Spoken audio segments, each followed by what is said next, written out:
动手。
大佬，这手中也有2个指挥啊，还有披了甲的，退吧。不急，把力使了，就是拿了那条大鱼。走，嘿，跟着大佬冲！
儿等男人甚是无趣，难怪杰里大夫不愿意陪你在这儿熬着，早早的回南再睡觉去了。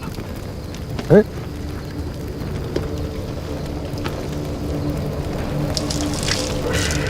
太尉，太尉，太尉，南寨失火！什么？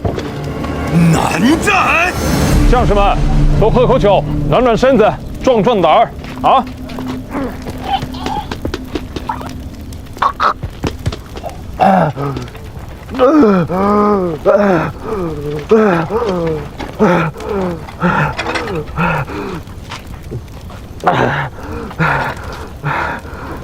喝酒吗？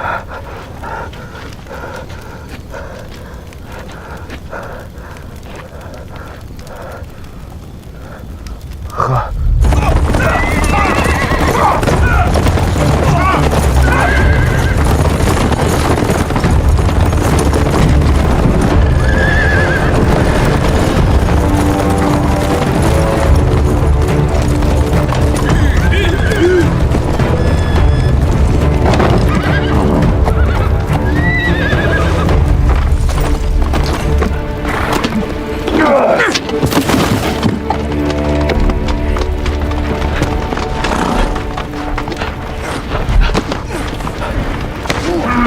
启禀主帅，我将率18支会自营后出寨向东，绕过阴山，沿南清河向西折，焚毁了狰狞屯粮的南寨。你的18指挥只剩下你身后这些人马了吗？而让我们以命相护，助我生擒7代御史大夫耶律杰里，换张东西。小畜生！用兵之道，守在池中。可是你一贯的行险赌命，自己献了便也罢了，却要折了我起兵指挥，坏了我守城大计。你有几个脑袋？我要治罪，滚下去带队！走！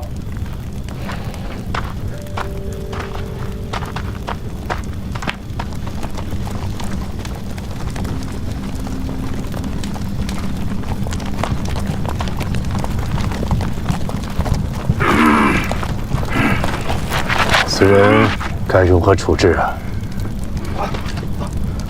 他是契丹贵族，除了令公，谁敢处置？我会亲自押解他进宫的。带下去！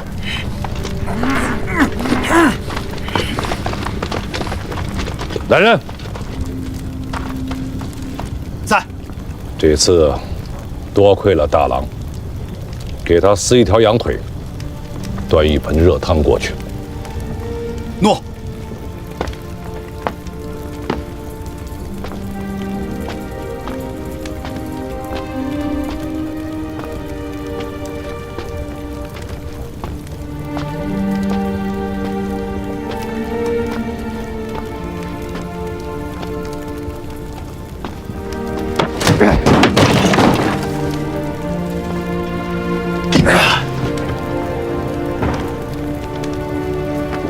喝酒吗？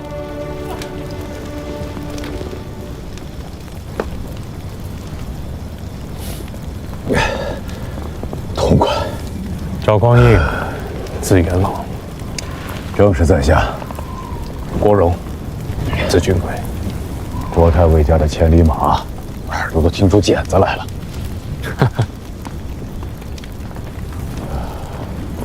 小司空不胜酒力吗？没看见在喝吗？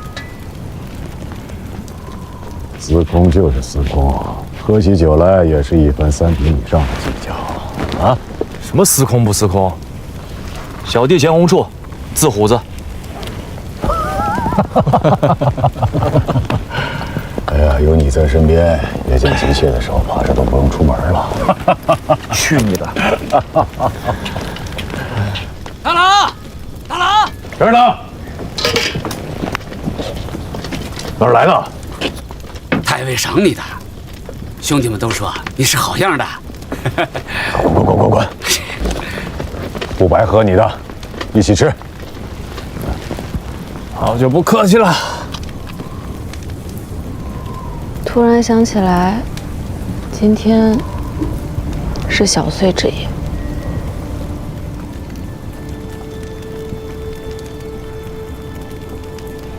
10年前的小岁，父王问我：“此生何所愿？”我那时好玩，当着一众哥哥的面说：“我要出海，我想去看看《山海经》里的鲲鹏到底是个什么样子。”天下的阿弟都一个样，心里明明开心的紧，嘴里却恨不得把你给剁了。我10岁那年，也是小岁，阿爹问我长大以后要干什么，我说：万军之中，临敌能陷阵，成未获之功，于愿足矣。当夜便是一顿好打。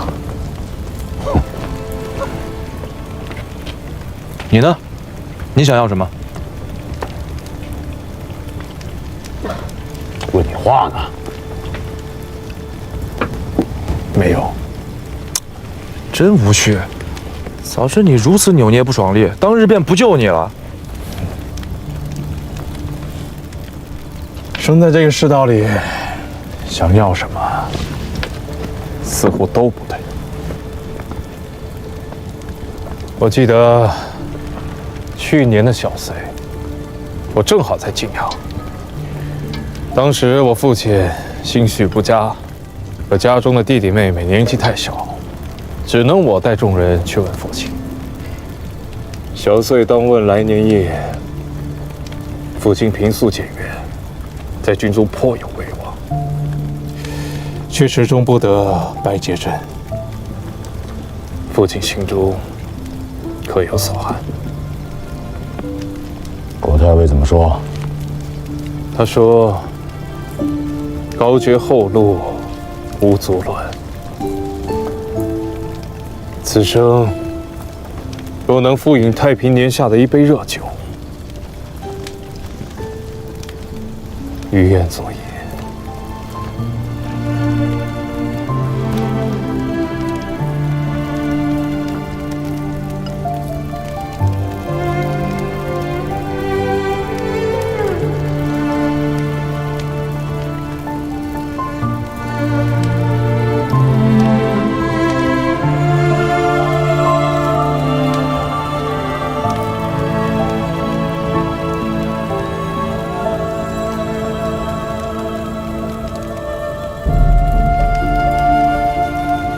好美啊！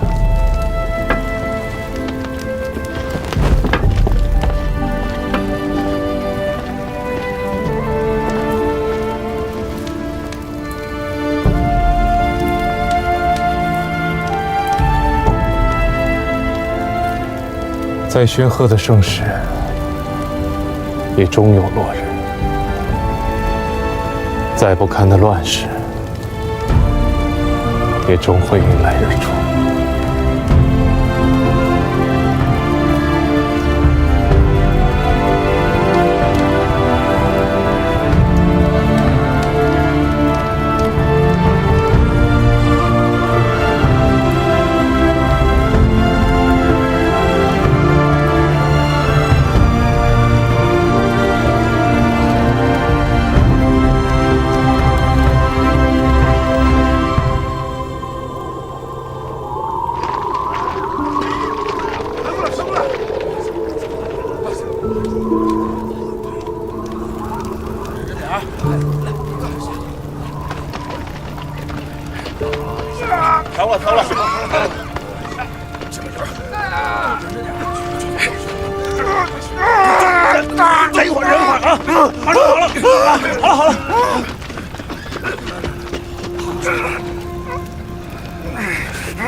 第10日了，只怕过了这个冬天，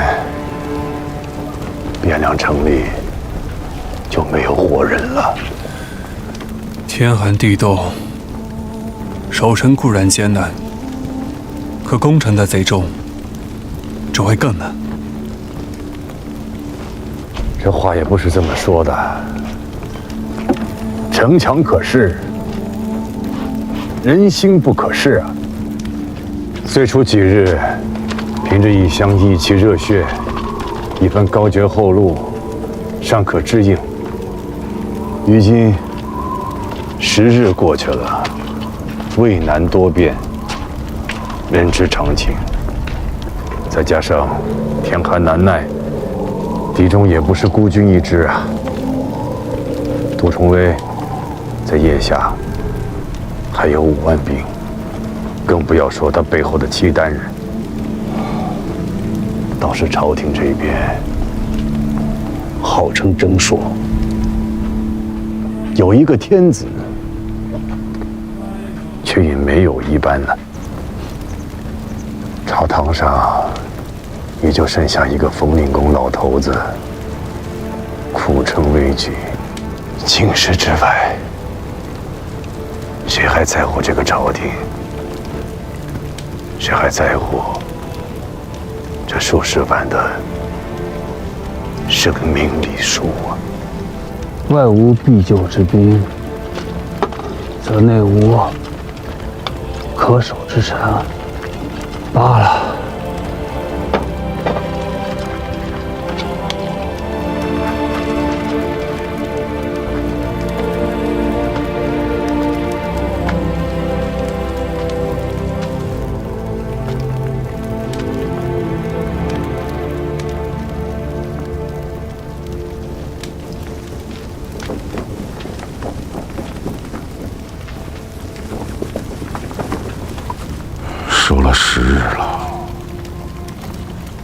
知道相公们议出什么章程没有？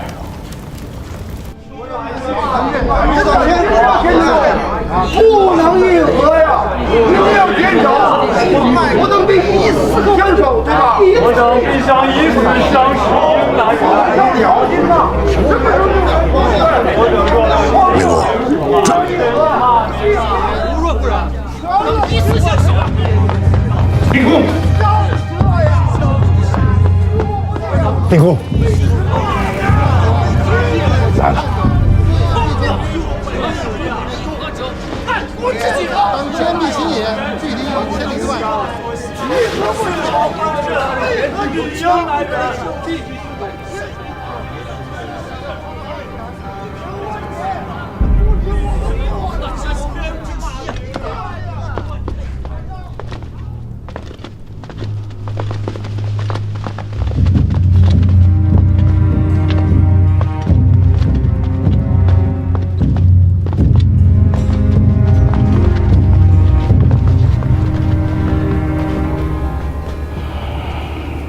文肃，令公，打开重元殿，上朝。看来今日是无仗可打了。回去冯令公复命吧。你说什么？整肃兵马，撤回到皇城里。撤回去？那这城呢？不守了？当日令公颁下的军命，便是守城10日。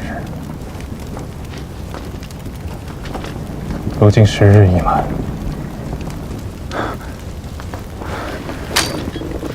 君贵兄，你是在与我说笑吗？元老，撤军吧。趁着现在张燕遭到军队还未调动，带着弟兄们撤回到城里。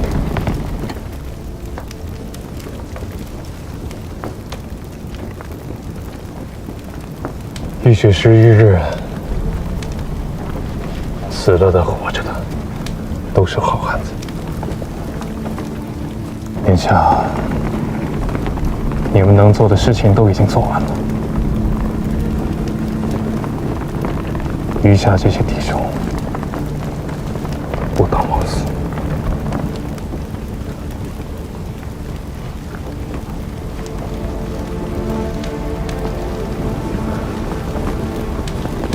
枉死！守城那一日，副帅给了我18个指挥，满编18个指挥，是2221人。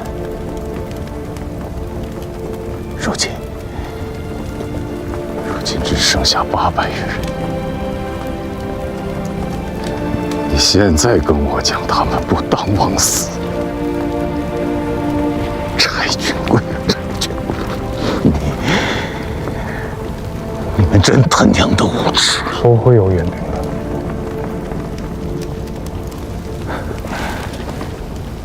我知道，再守下去，也是一样的结果。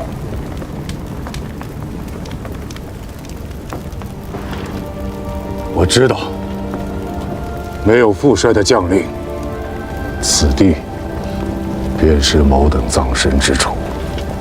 太尉有令，全军撤回成功！太尉有令，全军撤回成功！太尉有令，全军撤回成功！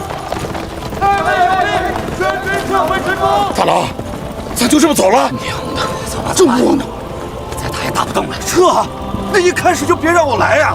行了。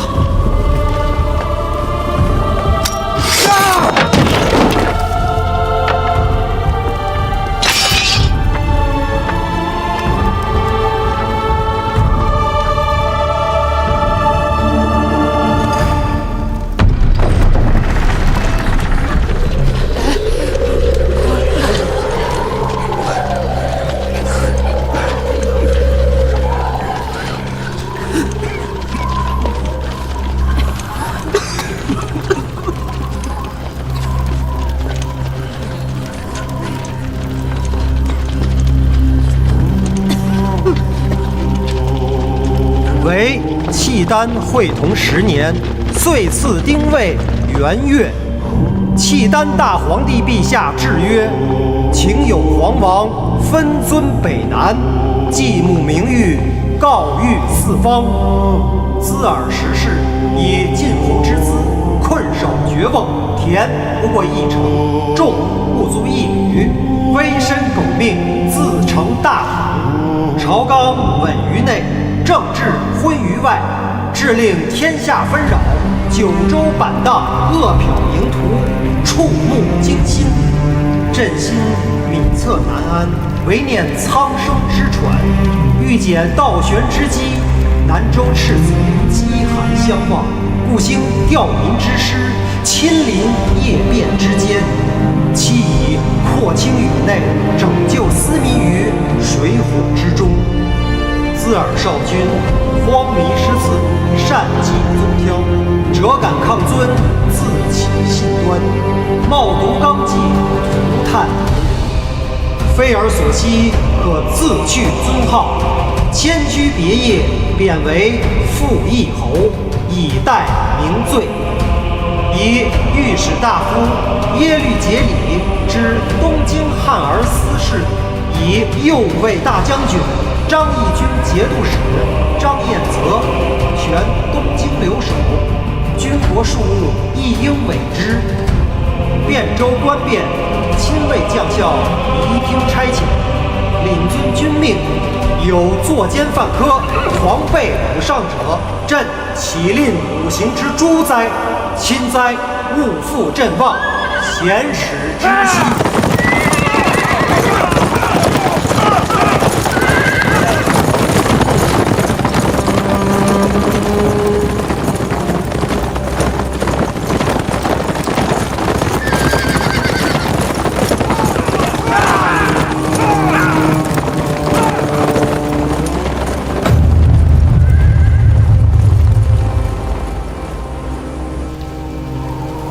这便完了吗？这已是最好的结果了。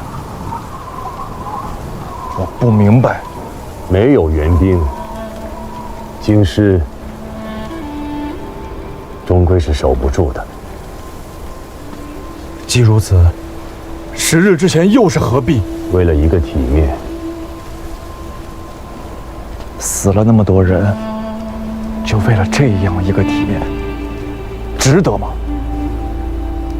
杜令公阵前降敌，张彦泽奔袭京师，为的不过是在契丹天子驾前下注，以效法先帝入主京师，鼎革大宝，君临天下。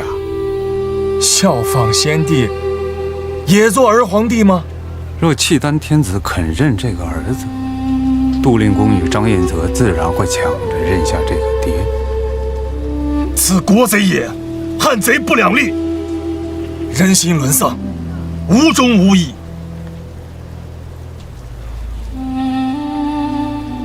在胜负面前，世人大多都会选择胜，而抛弃义。苍生社稷，忠孝节义，难道不是最无价的吗？这世上啊，真正无价的东西必是有的，只不过在这朝廷的大殿之上，任何东西都必然是有价格的，不能以价格相问的东西，根本不会出现在这朝堂之上。你若不算，你便不配站在这里。令公和相公是想看看如今这天下究竟有谁肯在大势已去的朝廷身上下注？北国势大，中原衰微，在大多数人眼中胜负已定。若让尊兄来选，是压朝廷还是压契丹呢？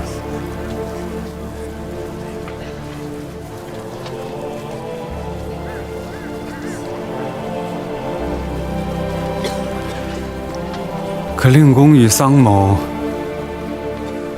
却只能压朝廷。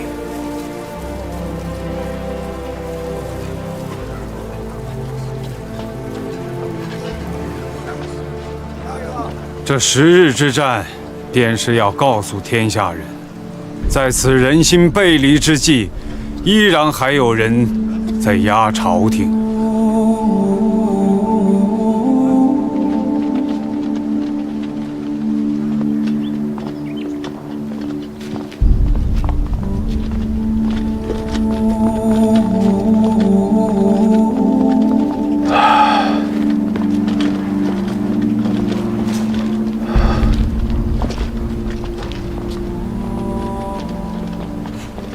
末将奉令公府率军命，率军驻守阜城，前后共计10日，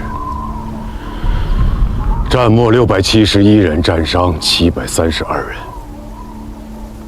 现奉命归城，向令公与副帅交令。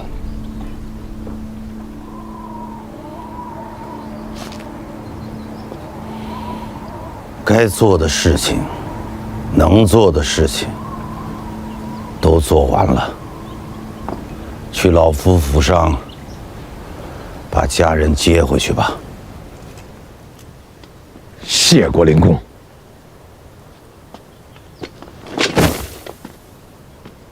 末将殿前承旨，侍卫秦军第18指挥，中书门下堂后侍卫秦从官，待遇器械赵匡胤。恳请令公顾念军心，体恤褒奖战没战伤和有功士卒。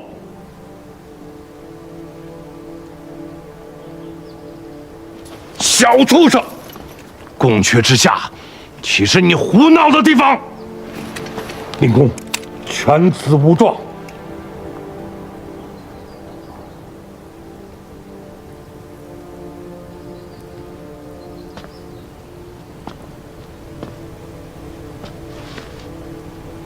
拿来。令公要的是什么？战没有功将士名册，还未写好是吧？无妨，老夫等着。战没战伤的将士需要抚恤，有功的将卒需要褒奖。这即便是天真的塌下来了，也是要做的事。